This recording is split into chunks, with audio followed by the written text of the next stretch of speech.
uyu munsi ndashaka gutangiza ikibazo. Ese wari wajya kwicarana n'umuntu ugasanga umaze iminota myinshi wabuze ikintu umuganiza? Kuganira ni kimwe mu bintu nzi yuko bishobora gukomera abantu benshi. Uragiye ubonye umuntu mutaziranye then atangiye kuganiza ariko ugasanga wowe ntabwo ufite ibintu byinshi byo kumuganiza. Uyu munsi tugiye kwigira hamwe ibintu cyangwa se ubumenyi bushobora kugufasha, ushobora gupractice kugira ngo ubashe kuganira neza cyangwa se kumenya kuganira n'abantu waba ubazi cyangwa se waba utabazi. Ndibuze kwifashisha igitabo cyitwa How to Win Friends and Influence People. Ni kimwe mu bitabo nakunze cyane kurusha ibindi. Igitabo nishimira yuko nasomye cyamfashije cyane ubuzima bwanjye mu buryo butandukanye. How to Win Friends by Dale Carnegie ni igitabo tuza kwifashisha. Hanyuma turuze kureba inama 10 cyangwa se tips, strategy 10 ushobora kwifashisha igihe urimo uraganira n'umuntu uwo ari we wese, waba umuzi wa mutaziranye. Mukagira ikiganiro cyiza, ukaba ashobora kumva yuko uri umuntu uri friendly cyangwa se uzi kuganira. Ubundi kwiga kumenya kuganira bishobora guhindura ubuzima bwawe mu buryo butandukanye. Ushobora kuganira n'umuntu ugasanga niwe ubaye employer, niwe guhaye akazi mu gihe kizaza. Urumva kuganira umuntu ashobora kubyifashisha muri networking.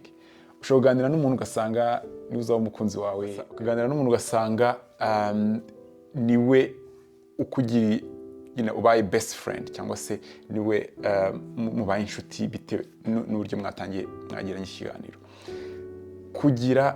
Kumenya kuganira it's a social skill cyangwa se n'ubumenyi bujyanye n'imibanire, ariko bushobora kugira impact, bushobora kugira ingaruka ku buzima bwawe ubwo ari bwo bwose.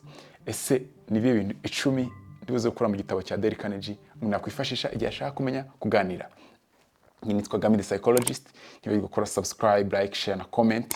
Hano dusharinga ubumenyi bujyanye na psychology cyangwa se ubumenya muntu, ubumenyi buri high quality, nkunda kubyongeraho. Ibintu byose mvuga hano nizeye yuko ari bw'ubumenyi busumba ubundi nabashije kubona nasomye cyangwa se bwangira umumaro cyangwa se nzi neza yuko ushobora kugirira umumaro. So niba gukora subscribe no gusharinga abagenzi bawe. Ikintu cya mbere Dale Carnegie yavuze cyangwa se yasharinze, igihe urimo uraganira n'umuntu ni byiza ko ugira amatsiko, ndetse amatsiko atarimo uburyarya. Kwa kundi ushaka kumenya umuntu uwo ari we, kwa kundi ushaka kumenya umuntu ibyo atekereza, ama idea afite cyangwa se ese nihe bitekereza afite, ese ibintu abyumva gute. Kugira amatsiko kuwo muntu, kugira amatsiko niba ari ku muryango we, kugira amatsiko kuri personality we, ni kimwe mu bintu umuntu aba akeneye. Niba uri mu kiganiro bikagufasha kugira ngo ikiganiro kize kumera neza. So kugira amatsiko bigaragara mu buryo bwinshi. Ushobora kugaragara mu buryo umubaza ibibazo, mu buryo uba wicaranye nawe, ese uba wicaye wamuteye umugongo. Hari umuntu ushobora kuganira n'umuntu ugasanga umutwe niwe uri kukureba gusa, ibindi byose yabiguteye.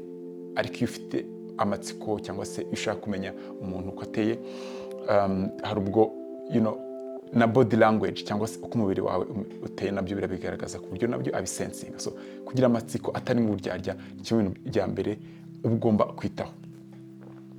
Ikindi kintu cya kabiri cy'ingenzi umuntu agomba kwitaho ni ukumenya gutega amatwi neza. Abantu benshi baba bazi yuko bazi gutega amatwi. Ndimo nsoma ama statistique asanga yuko hari ubushakashatsi bagiye burakorwa bakabaza abantu niba bazi gutega amatwi. Basanze yuko abantu hagati ya 80 na 90% baba bazi yuko bazi gutega amatwi. Bati ngiye rwose yambwiye ibibazo bye, rwose namuteze amatwi. Twese tuba tuzi ko tuzi gutega amatwi hafi 90%. Ariko iyo bakoze isuzuma bakareba skills zikeneye kugira umuntu atega amatwi, basanga 25 gusa aribo bantu bafite izo skills ugereranyije. Kandi izo studies izo narebeyeho zakozwe mu bihugu biri western. Ushobora gusanga hano wenda mu muco wacu bitandukanye, ariko urumva yuko still harimo gap. Abantu bazi ko bazi gutega amatwi n'abantu mu by'ukuri bazi gutega amatwi, harimo gap itandukanye. Tuzabiganiraho mu buryo butandukanye, mu buryo bashobora gutega amatwi na video twakoze ushobora gufasha gutega amatwi. Ushobora kuzireba, tuza kuzishyira mu description. Ikindi kintu Dale Carnegie yavuze ni ikintu kijyanye no kumwenyura cyangwa se smile. Kumwenyura usibye kuba ari ikintu kigaragaza kuri friendly, bituma nabo ba friendly, kuko a smile cyangwa se kumwenyura biri contagious cyangwa se birandura. Ushobora kwanduza umuntu inseko. So kumwenyura bigaragaza kuri friendly, bigatuma amenya yuko uri umuntu mwiza, nta n'ikintu wavuze. Ni kimwe mu bintu umuntu akoresha as body language atiriwe avuga, just kumwenyura. So kumwenyura it's a very good skill that ushobora gukoresha mu biganiro urimo urakorana n'umuntu. Indi nama ya kane umuntu ugomba kwitaho ni ikintu kijyanye no kuvuga izina ry'undi muntu. Kwa kundi wahuye n'umuntu wamubajije izina rye ayo ugasanga musore muvandimwe, ibyo ntabwo yumva yuko wamuhaye agaciro nk'uko ari kuvuga izina rye. Akenshi bikunze no gukora iyo umuntu afite nk'izina rikomeye ugasanga urimo uraripronouncinga neza, umuntu ahita yumva yuko mu by'ukuri wamuhaye agaciro. Kwiga gukoresha izina ry'umuntu kenshi gashoboka, every opportunity uri mahirwe ubonye yuko wamuhamagara ukarimuvugisha ukamuvuga mu izina rye, ni ikintu gituma umuntu yumva yuko mu by'ukuri wamuhaye agaciro, bigatuma arushaho kugukunda cyangwa se kubona nk'umuntu mwiza. Inama ya gatanu ntekereza ko inafite akamaro cyane, ni ikintu kijyanye no kwirinda kwishira cyangwa se kwirebaho, cyangwa se ibiganiro byawe byose ugasanga ni wowe uri kwiganishaho. Icyo nicyo kintu cya mbere ugomba kwirinda, ahubwo ukagera ukakora ibishoboka byose ku buryo ibintu byose muze kuganira uruze kwimuganishaho. Aho kugira ngo muvuge uburyo ukunda kurya ifiriti for example, ushobora niba wamenye yuko umuntu akunda football ukavuga uti nubwo ntakunda football reka ibiganiro biganishe kuri football kubera ko ari byo akunda. Ni ukwiga kuba selfless cyangwa se kwitanga cyangwa se kutishira mu biganiro, kuvuga ngo mu bintu muganiro ukabuzi yuko wowe uri buze kwirengagiza mu gihe n'icyo gihe gito muze kuganira, ahubwo ugafokasinga cyangwa se ukibanda ku bintu wowe mufitiye umumaro. Kwirinda kwishira, kwirinda kwiganishaho, kwirinda kuvuga ibintu bigufitiye inyungu ukareba bwo ibufitiye inyungu, it's a very good skill. Nicyo kintu ntekereza yuko gifite abantu benshi bashobora no guhita biga batari bamenyereye uko banagikora. Inama ya gatandatu umuntu aba agomba gukurikiza igihe ashaka kugira ibiganiro byiza ni ukwiga kubaza ibibazo bibuze gutuma umuntu afunguka cyangwa se akavuga ibintu byinshi bimwerekeyeho. Iki ngiki kinafitanye isano na cya kintu navuze kijyanye no kugira amatsiko, ariko cyo gitandukanye mu buryo ubazamo ibibazo. Hari ubaza ibibazo uti uzi gutwara igare? Yego, yes or no. Urumva icyo ni ikibazo kiba gifunze. Uba ukeneye kubaza ibibazo bifunguye, ibibazo bibuze gutuma umuntu abasha kuvuga. Niba ushaka kubaza ibijyanye no gutwara amagare, ushobora kumbaza uti ese ni ryari ugeze wiga gutwara igare? Wize gutwara igare bigenze bite? Ninde wakwigishije? Ku buryo ruze kuvuga ati byari bimeze gutya, byenze gutya, byenze bityo. So kwiga kubaza ibibazo biri open cyangwa se kubaza ibibazo bizo gutuma umuntu abasha kwivugaho, kuvuga ariwe, ni ikintu cy'ingenzi. Abantu twese turikunda, okay, at least abantu benshi turikunda, buryo iyo turi kwivugaho akenshi we feel better cyangwa se twumva tumeze neza. Niyo mpamvu kubaza umuntu actually biri effective, bishobora gutuma mood yiwe ihinduka kubera yivuzeho. Inama ya karindwi ushobora kwifashisha mu biganiro ni ukwiga gushimira umuntu ariko nta buryarya, utamubeshye. Ntabwo ari bya bindi byo kubona uvuga uti uramundaza kumutera imitoma kugira ngo aze kunkuna, ambwira iti yawana nukuri ufite umusatsi mwiza kandi ubizi neza yuko umusatsi udashaka no kureba, ukasanga kugira uti yawana ndabona ufite uri mu sportif kandi afite muscles zimeze nk'izanjye. Ibyo bintu byose byaba biri mu buryarya. So ni ngombwa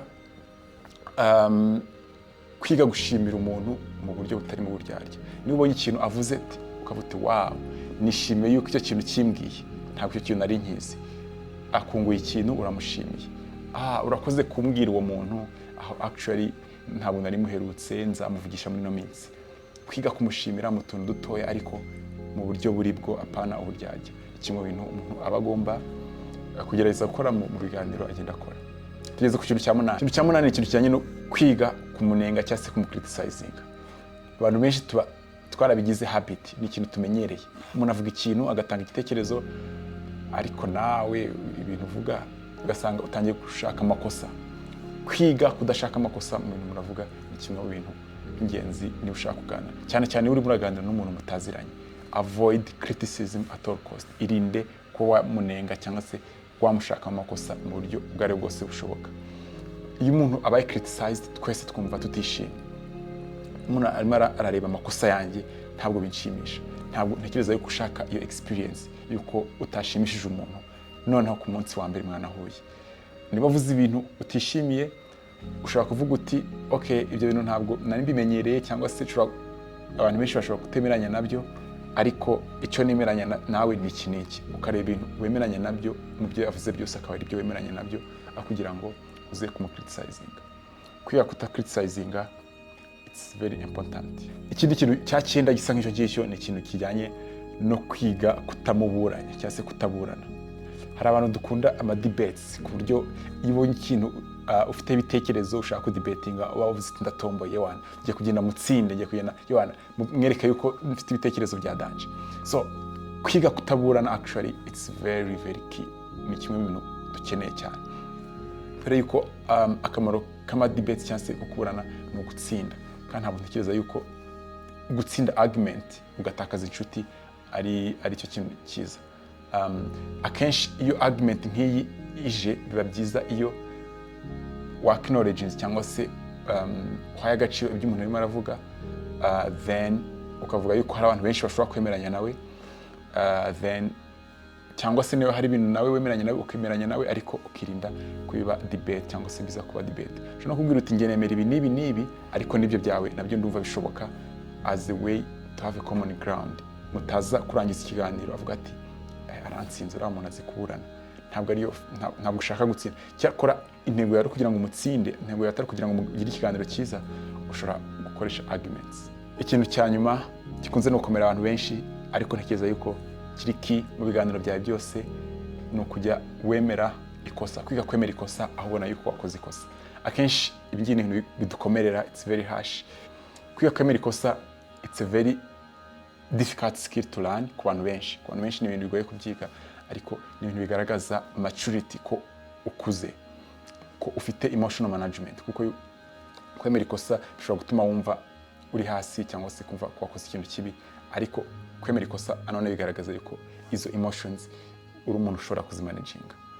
Kwiga kwemera ikosa ni ikintu wakoresha mu biganiro byawe, umuntu akabona yuko uri umuntu uri likeable cyangwa se umuntu ashobora kugira inshuti mu biganiro byawe, bikaza gukorera ko muze guconnectinga nyuma y'ikiganiro.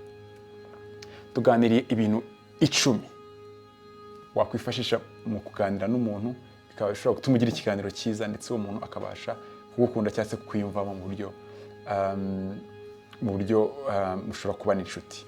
Ikibazo nabaza ni ese n'izi technique ni izihe wumva wakunze kurusha izindi, ni izihe wumva uzatangira gupracticinga nonaha? Kimwe bintu mba nkeneye cyangwa se mba nifuza nuko twiga ibintu, hanyuma niba wagize amahirwe kureba ino video ukaba hari ibintu ushobora guhindura cyangwa se ibintu ushobora gutangira gushyira mu bikorwa. Ese wowe ni cye muri technique ushaka gutangira gushyira mu bikorwa muri iki cyumweru cyangwa se uyu munsi, ku buryo ushobora guhindura uburyo uganira n'abantu? Numara kukibona ushobora kupracticinga ukazatubwira uko byagenze, gusa nzi neza yuko bishobora guhindura ubuzima bwawe, bishobora guhindura imibanire yawe, bishobora guhindura ubuzima bwawe ku rugero rukomeye cyane. Nitwa Ugamije the psychologist, tuzongeye tubonane ubutaha.